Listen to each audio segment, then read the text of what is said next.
దారుణాలకు పాల్పడుతుందో ఈ యజమాన్యం కానీ ప్రభుత్వం కానీ ఈ విషయంపై కొలిపాక శ్రీదేవి గారు మీరేమంటారండి?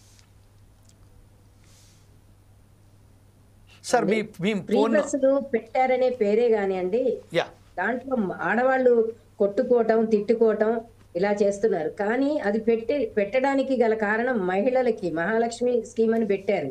కానీ వాళ్ళు సేఫ్ గా ప్రయాణం చేయాలే గాని మధ్యలో కొట్టుకోవడం, కండక్టర్ని ఎక్కనీకపోవటం, లేడీ కండక్టర్లతో కొట్లాడటం, ఇవన్నీ బస్సు డ్రైవర్ని కూడా దింపేస్తున్నారు.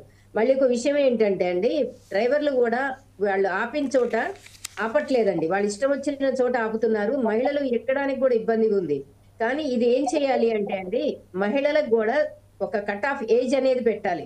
స్టూడెంట్స్ కానీ వృద్ధులకు కానీ పెడితే ఇది బెనిఫిట్ ఉంటుంది. అంతేగాని ఇప్పుడు ఫ్రీ దాంట్లో టీచర్స్ పోతుంటారండి, అదే టైంలో టీచర్స్ కి స్కూల్ టైం అయితే ఉంటుంది, అదే టైంకి స్కూల్ కి పిల్లలకి టైం అయితే ఉంటుంది. అందరికీ కలిపి కూడా ఒక బస్సే అంటే ఆ ఒక్క బస్సులో వెళ్ళటానికి కూడా ప్రాబ్లం.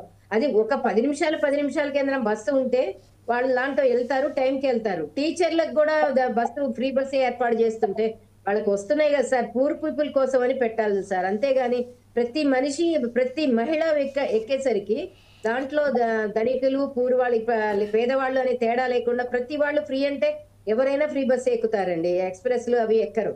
వీళ్ళు ఏం చేస్తున్నారంటే టైంకి రానికుండా ఎక్స్ప్రెస్ ఎక్కిపోయేటట్టు కూడా చేస్తున్నారు చాలా వరకు. కానీ అంత ముందు ఇలాంటి బస్సులు ఉన్నాయంటే మహిళలు పే చేసి 200 రూపాయలతో పే చేసి ఎక్కినా వాళ్ళకి హ్యాపీగా సీటు దొరికేది, వెళ్ళేవాళ్ళు.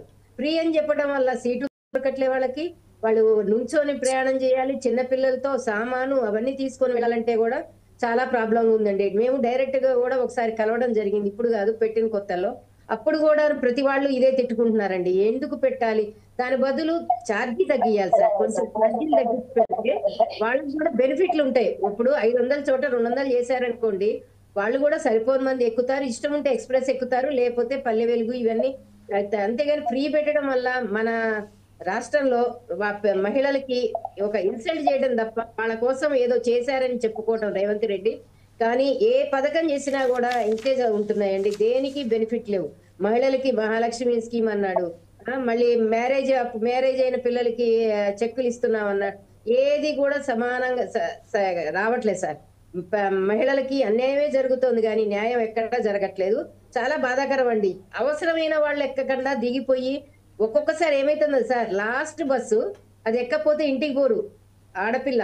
మొన్న ఈ మధ్య వచ్చింది కూడా మీడియాలో కూడా మీరు కూడా చూసే ఉంటారు. ఆ బస్సు వెళ్ళిపోతే అమ్మాయి వెళ్ళలేక ఏడుస్తూ బస్ స్టాప్ లో కూర్చుంది. ఎందుకంటే అనవసరమైన వాళ్ళందరూ ఎక్కుతున్నారు, అవసరమైన వాళ్ళు ఎక్కలేకపోతున్నారు.